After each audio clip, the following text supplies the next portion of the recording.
Welcome to our new weekly series, Shit Hits the Fan Friday, where we tackle the worst case scenarios you and your family might face. This show is all about practical prepper advice, not to scare you, but to arm you with knowledge so you can prevent or survive disasters. By building effective layers of defense between danger and your family is the key to survival.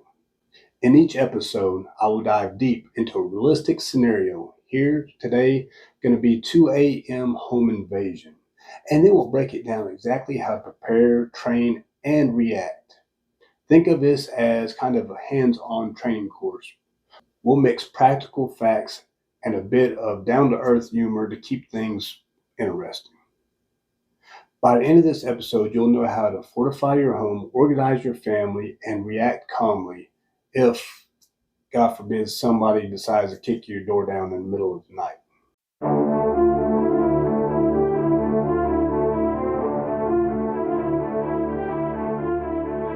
You don't rise to the occasion. You fall to the lowest level of your training. Remember that. All right, imagine this. It's 2 a.m. and you're fast asleep in dreamland, fighting zombies with a flamethrower, and then bam! Suddenly you hear a loud crash. The door gets kicked in. Not exactly how you wanted to wake up, but hey, it beats getting eaten by those dream zombies. I guess anyway. 2 masked intruders burst through your living room door. Your heart leaps into your throat. Your mind races. It's every homeowner's nightmare. This is the scenario we'll work with. It's real enough to happen. Actually, FBI data shows hundreds of thousands of home break-ins every year. So first, we need a plan.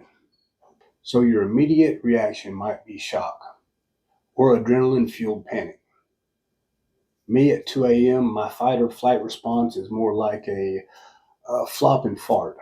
I mean, really, who's that tactical at 2 a.m. in the morning? Studies of real intrusions show that under extreme stress, people can often experience tunnel vision and or even freezing. You can't think clearly at first. This is why preparation and muscle memory drills are critical. If you've trained beforehand, your body can react without having to consciously think through every step. Nothing makes you reevaluate your sleep gear like clearing the house with Scooby-Doo boxes on one sock. We got some work to do now. In this video, we'll alternate between reenacted scenarios and actually straight up advice. First, let's back up and let's talk about preventing this break-in from even happening in the first place. So first off, the best way to survive a home invasion is to never let it happen.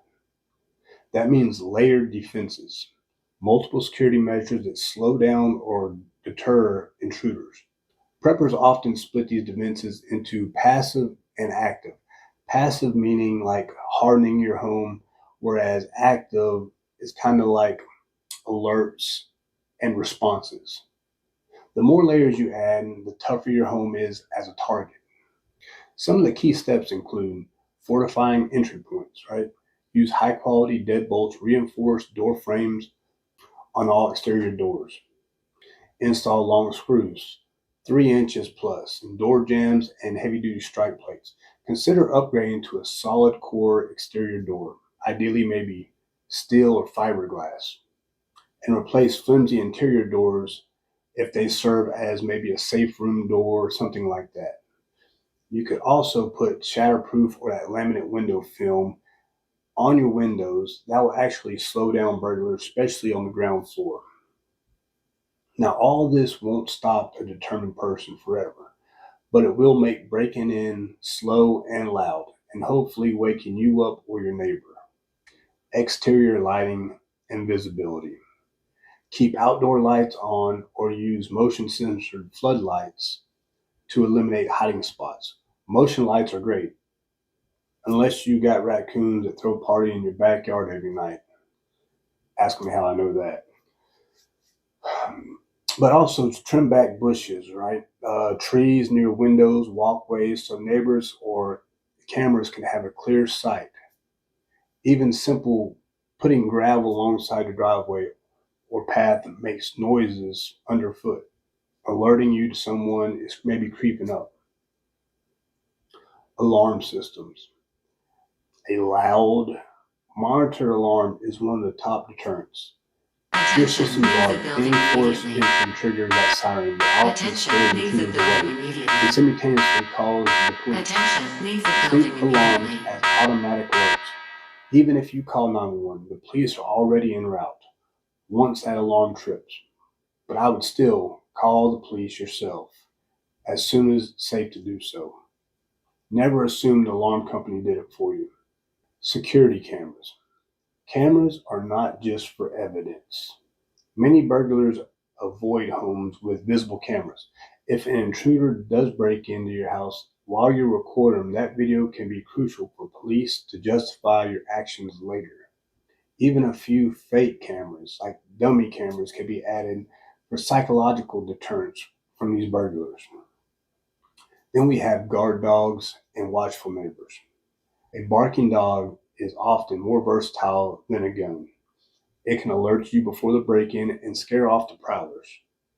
I love dogs, man, but let's be real. If your dog sleeps harder than you and thinks the burglars are just delivery guys with beef jerky, then basically you're on your own. I mean, my dogs, their alert system has 3 settings. It's squirrel, fart, and apocalypse.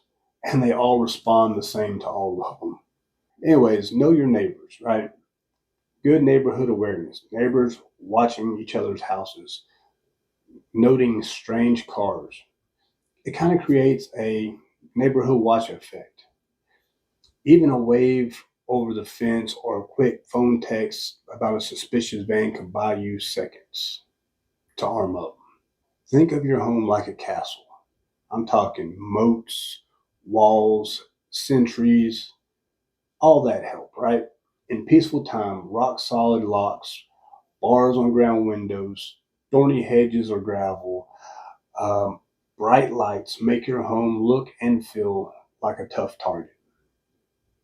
Layering these with, good locks, plus lighting, plus alarms, plus neighbors multiplies your security. A clever thief usually moves on to an easier target when faced with too many hurdles like we just discussed. Now, what I will tell you, I'm really not a big fan of the bars on the windows. Yes, they might do a good job of keeping the burglars out, but also during a house fire, they might also keep you or your family members from getting out of the burning house. So just keep that in mind. So even with great locks, cameras, you must have a family defense plan in place. A home invasion leaves you mere seconds to react. So everyone needs to know exactly what to do. I would emphasize on writing this down, practicing the plans like it's second nature. So some of the key elements of this is roles and communication. We need to decide who does what. If you have a spouse, maybe one person grab and guard the kids while others move to the front door or arm themselves. For example, one drill, parents with small child may plan who will go protect the child and who will call 911. Talk with your kids or teens about simple roles or their responsibilities. Hide under the desk or go in the closet, I'll cover you. Use clear code words and quick signaling. Lights flickering maybe, or maybe safe yelled twice means everyone's in the safe room. The plan should consider everyone's age and ability. A young child or elderly grandparent, they have very different capabilities. Next, we'll talk about safe room locations, right? Designate a defense point or a safe room. This is a room where everyone's going to go. This might look like a locked closet, a bedroom with a solid door, or a basement room. Map out primary and secondary escape routes. We're talking windows, back door, fire escape, and also meeting points outside. Use code words with family members so you can quickly communicate which route to use if separated. Maybe a certain code word for each route. That way everyone knows where to go to meet up. Practice drills. All right, now this is a big one. Just like fire drills, rehearse your home invasion response periodically, right? Walk through the motions. Kids run to the safe room, parents lock down, maybe one person calls 911, just pretending. Practice with the alarm so everyone knows what a real break-in alarm sounds like. Practice your plans with the whole family to ensure everyone knows what to do in that emergency. The more you drill, the more that automatic response will become. In a real crisis, the more you drill, the more automatic that response comes. And in a real crisis, you can act even if the panic does set in. Emergency communication. Make sure everyone has quick access to a phone. Keep cell phones charged. Program emergency numbers. 911, maybe a trusted neighbor, a family member. Have them on speed dial. And another probably a good idea would have maybe a hidden cell phone or a phone hidden in the safe room. Because if your home uses the landline, know that intruders can cut your phone line cables. So having a good charged cell phone in that safe room would be great. So see, having a plan helps you act before the adrenaline clouds your thinking. Remember, avoid confrontation if all possible.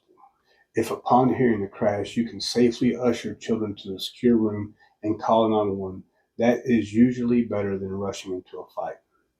Now, if the intruder is in the basement and all upstairs are safe, you might want to quietly relocate instead of engaging. Use common sense. Never be a hero at the expense of loved ones. So, a dedicated safe room, like panic room, can save lives. This is a reinforced room where you and your family can hide, call the police, or wait out the intruders if confronting them is not viable. A safe room does not have to look like a CIA bunker.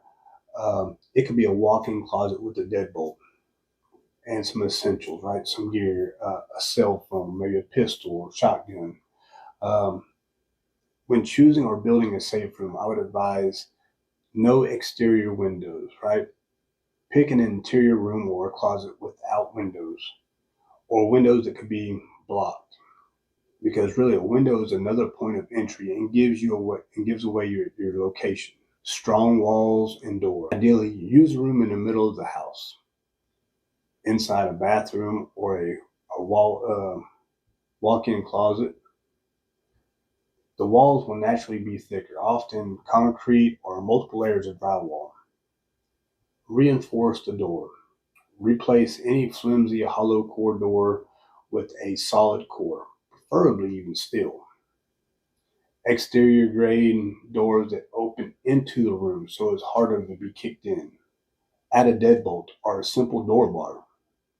Even a wooden bar that you jam up underneath the doorknob can slow an intruder. And then also some essential supplies inside. Inside a safe room, store a phone charger. A cell phone goes a long way when trying to call for help.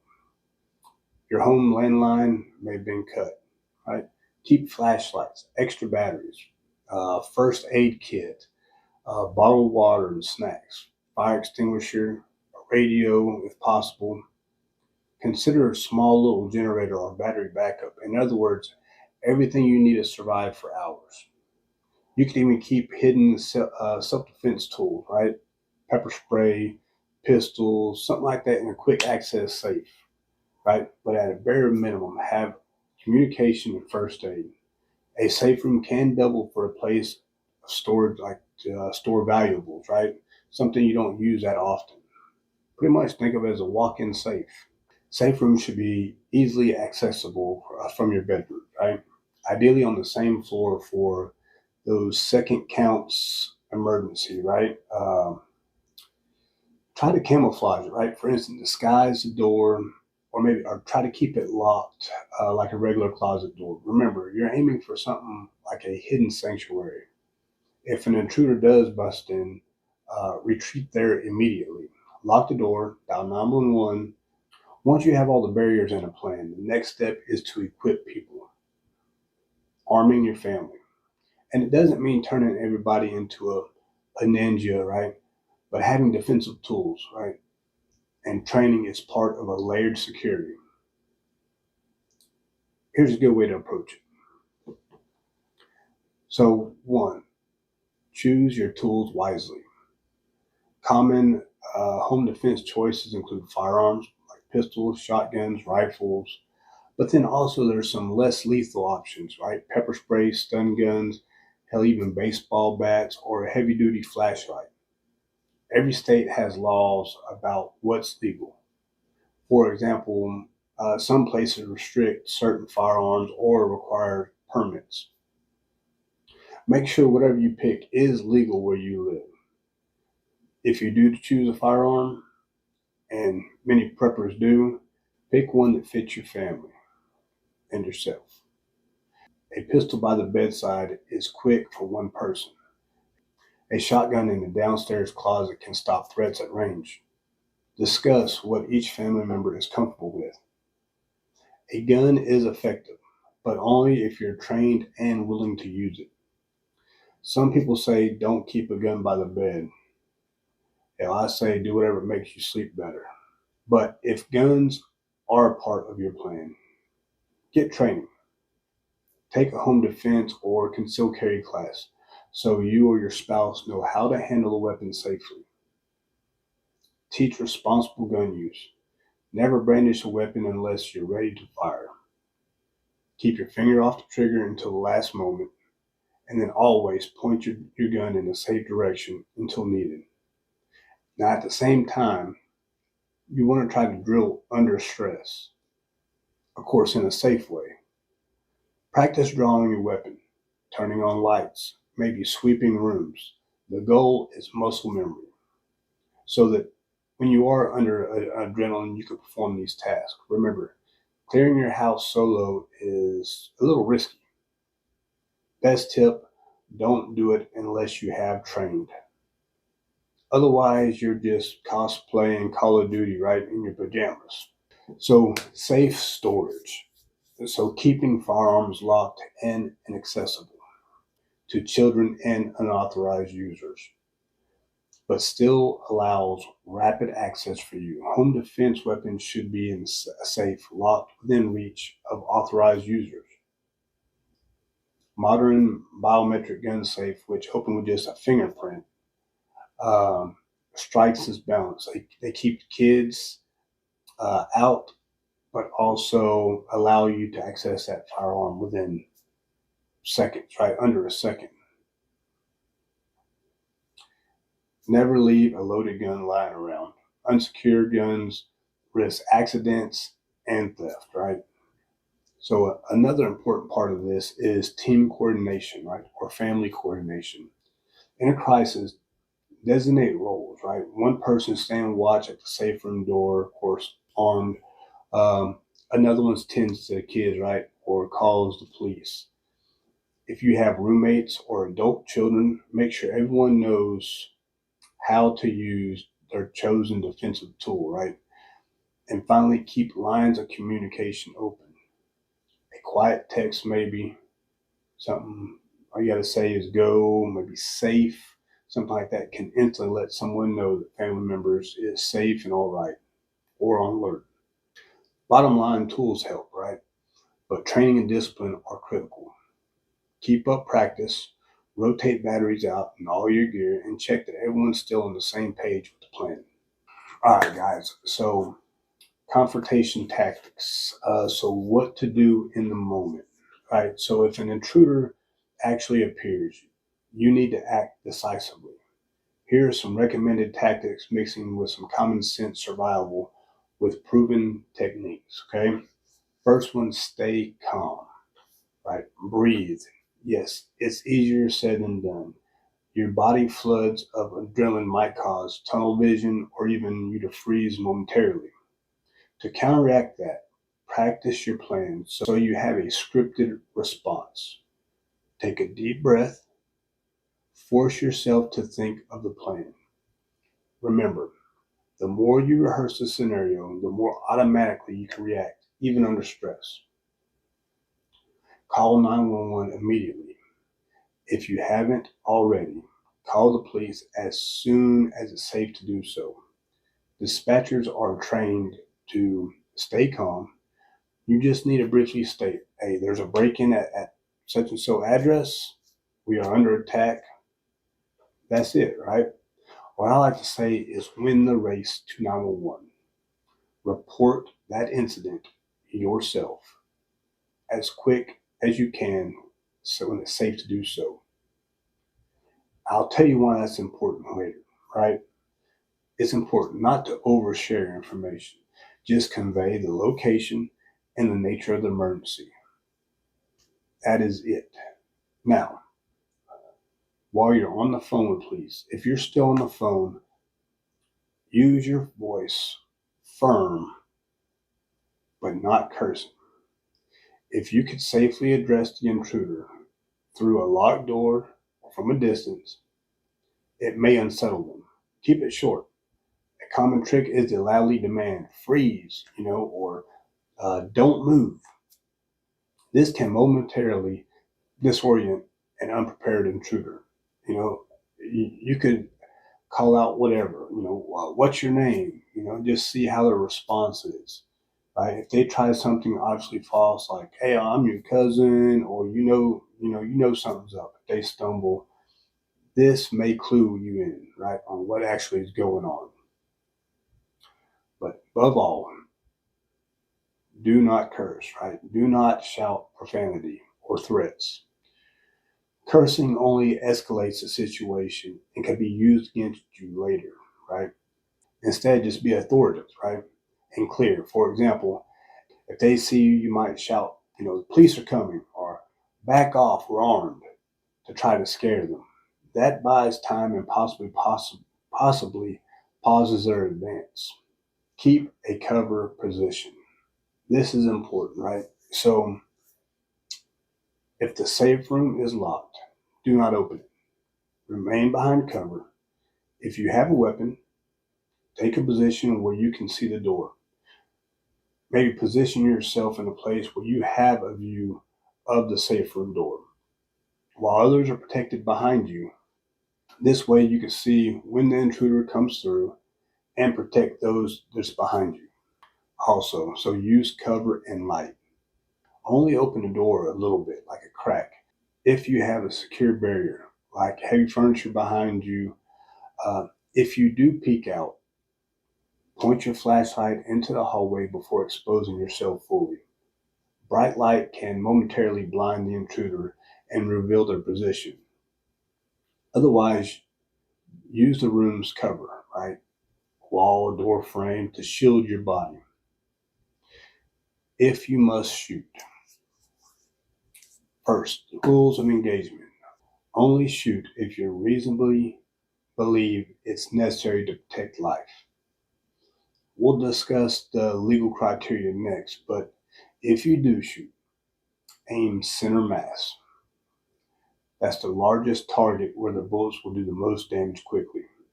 A handgun aimed at the high center chest can rupture lungs, hit the heart, stop the attacker's threat fast, right? Continuing to shoot until the threat actually stops is crucial. 1 or 2 hits may not be enough. Keep shooting until the threat stops. Then stop shooting. Aim for vital areas, right? Your center chest, head, even the pelvis. But avoid unnecessary shots. What I mean by that, do not shoot at a fleeing intruder, right? Someone who is no longer a threat, as that can actually get you in legal trouble.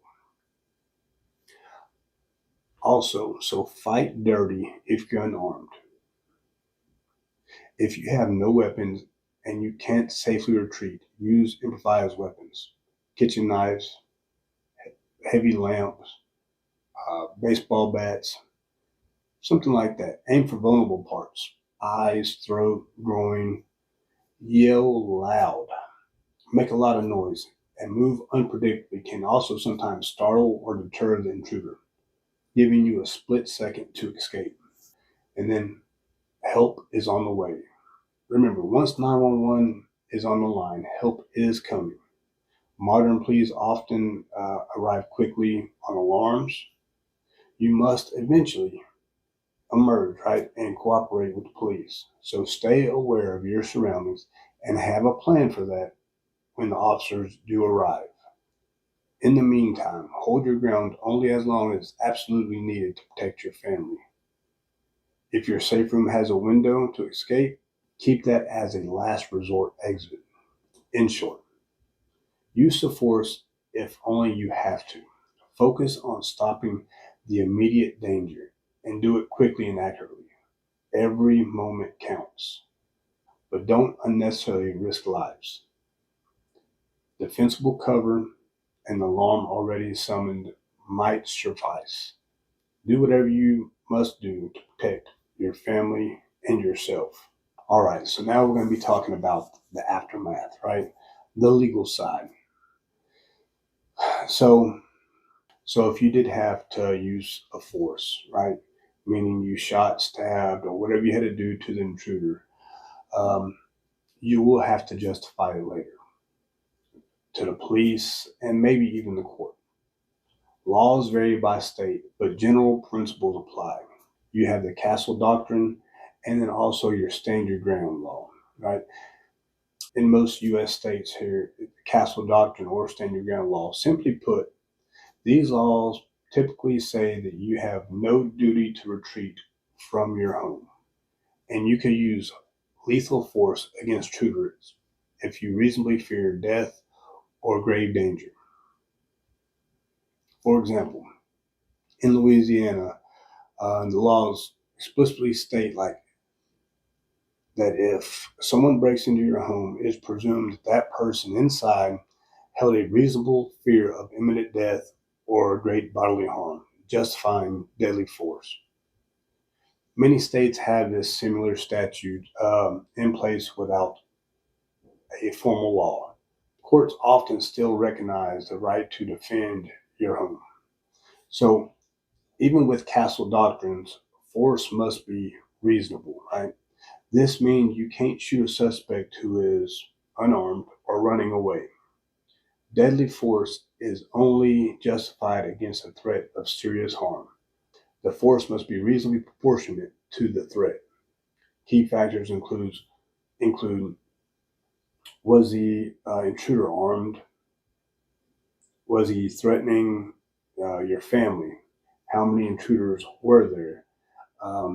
If they used or indicated lethal force, did they have a gun, knife? And if you believe that life was at stake. Most laws let you stop that threat, even with deadly force if needed. But once an intruder is subdued or flees, you must stop shooting, or you could be liable. Afterwards, be prepared to clearly explain why each shot was necessary. Officers and jurors will ask if a reasonable person would see this as self-defense. So, if something like that was to happen, right? And the best thing is, if you haven't already called 911, call 911 immediately. Report the incident. Even if you think the police is already on the way, go ahead and call them. Identify yourself, the caller, as a victim, give your address, and say something like, there's been a break-in, there's been an armed break-in at my house, I had to defend myself. That's it. Don't say I shot him on the call. Just the basics, right? Emergency dispatch recordings will later verify that you contacted them first, which is a very good thing for your case. Next, interacting with the police. So when the police officers arrive, be very careful. At first, they won't know who's the bad guy and who's the good guy. The moment they enter, calmly show that you're compliant. holster your weapon or set your weapon down. Keep your hands visible, typically on the hood or a wall, and follow every command. One guideline is to say in a clear, even tone, "Officer, I was attacked. I had to defend myself." Point to the weapon or any threats or wounds. The knife is over on the ground. My wife and kids are in the safe room. Let them see the evidence, right? Where the bullet hit, right? What tools was used. Be calm and compliant. Even if you're handcuffed, briefly, this helps the police quickly identify you as a victim, not as the aggressor. Now, in saying that, after announcing the emergency, keep statements minimal. A good statement is, "I was attacked. I had to defend myself because I feared for my life or my family's life." Stop there. Do not confess or elaborate. I shot him 6 times because. No. Refrain from name calling or cursing at the intruder. This can make you look reckless later. Once you've said the basics, invoke your right to an attorney. I would like to cooperate fully, but I would like my lawyer present. Remember, anything that you say can and will be used against you. So it is wise to be very brief and then wait for legal counsel to show up. Say as little as possible. Let your lawyer do the talking. You don't want to tell the cops, "Yep, I double tapped that bastard like John Wick." Believe me, that will come back faster than a fart in a car ride. So legal follow-up. Even if you live in a defender-friendly state, you will likely still be detained and questioned. After a shooting, in Louisiana, as an example, if justified force is used, the defender is immune from prosecution, but still must prove that the shooting met the law's criteria. Each state's threshold is different. Some will still require proof of immediate deadly threat. That's why it's wise to contact a lawyer or self-defense legal fund immediately after things cool down. Try to keep a record of everything you remember. Always assume that your case will be scrutinized, right? Stay courteous, consistent, and hold on to all your evidence. So in summary, know your local and state laws. Many states allow defending your home with force and even have stand your ground clauses, right? No duty to retreat anywhere you have a right to be. But always ensure that your response is defendable and reasonable. Keep calm with the police and let the laws designated to protect homeowners work in your favor. And remember, stop shooting when the intruder has stopped. A home invasion is terrifying, but good planning can make all the difference. By layering your defenses, locks, lights, alarms, cameras, weapons, having a practiced family plan, and training with your chosen tools, you maximize survival. Keep in mind, the best fight is the one that you avoid. So focus first on the deterrence and early warnings. But if the worst happens, remember the tactics here. Get to cover, call 911, stay composed, and use force only as needed. I hope this deep dive gives you practical, detailed guidance with a few laughs along the way to face the unthinkable. Thanks for watching my new series, Shit Has Hit the Fan Fridays, with me, your Patriot Prepper. Stay safe, stay prepared, and remember, the more you prepare now, the less of a shitstorm you'll have to clean up later. Good luck, and remember, those who prepare today survive tomorrow. Thank y'all. They call me a god.